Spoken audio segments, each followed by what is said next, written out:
need your car, man.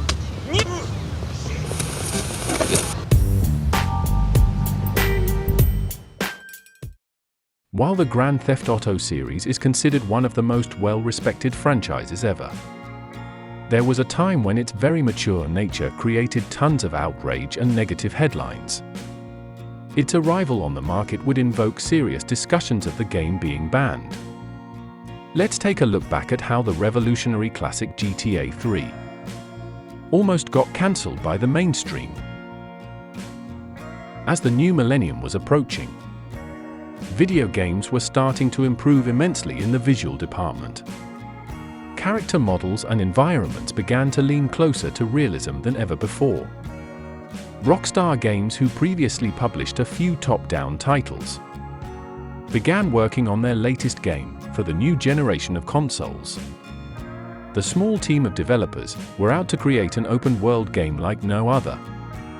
Compared to their previous entries, it would leave very little to the imagination in its new form. It would be set in a New York-inspired city and give players the ultimate freedom.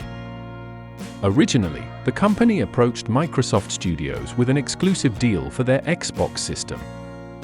But due to the very mature nature of the game, they decided to decline. Sony, on the other hand, was given the same offer and would welcome the franchise with open arms to their growing library. After several months of development, and with very minimal buzz surrounding the project, Rockstar would make a big splash at 2001's E3.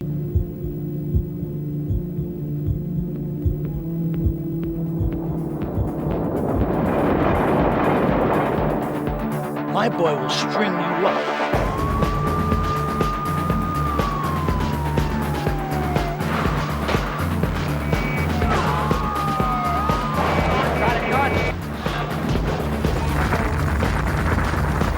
Did you see what that guy did?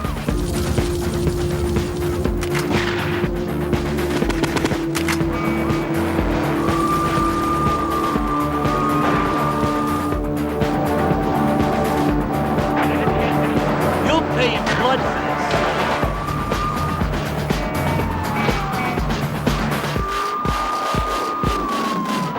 Come on, then.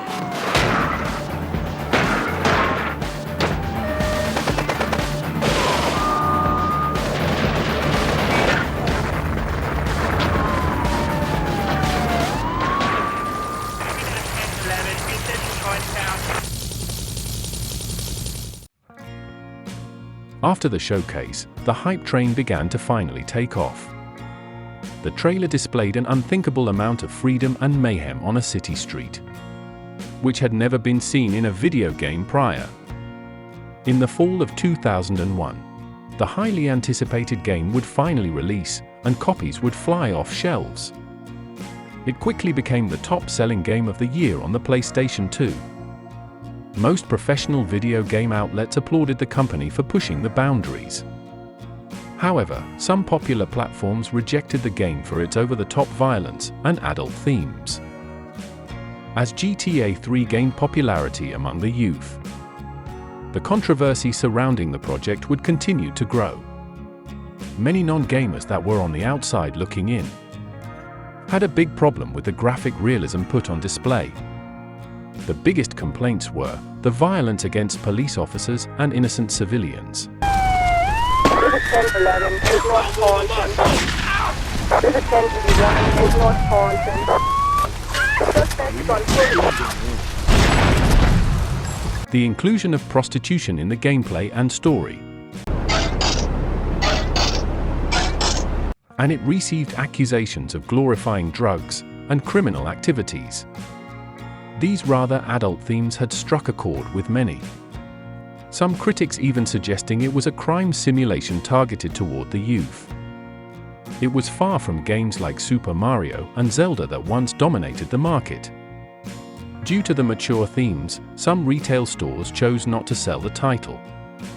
And countries like Australia actually decided to ban the game.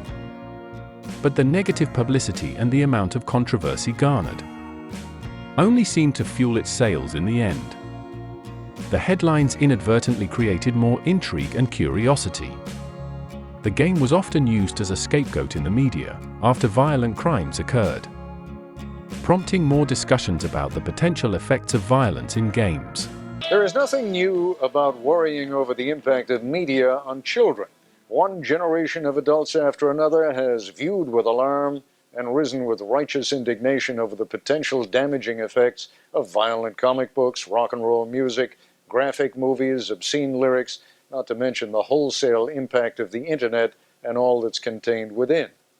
But of all the worrisome material swirling about out there, Grand Theft Auto 3, one of the most popular, technically sophisticated, and graphic video games ever designed, may have given our generation of adults something new to worry about. Since it was released 9 months ago, Grand Theft Auto 3 has sold 3.5 million copies at $50 per. It carries a rating of M for mature audience, indicating that its content is unsuitable for persons under 17. But that, of course, has only made it more tantalizing to teens under that age. The publisher would often have to defend their project and denounce the claims made by the non-gaming audience, despite the backlash and fear-mongering in the media. After the unimaginable success of Grand Theft Auto 3, more publishers were willing to push creative boundaries with their projects, and many clones of the sandbox shooter would emerge on the market in the following years. The franchise continues to make waves in the gaming world, often setting high standards for other developers. Rockstar has also went on to become one of the most well-respected companies in the industry.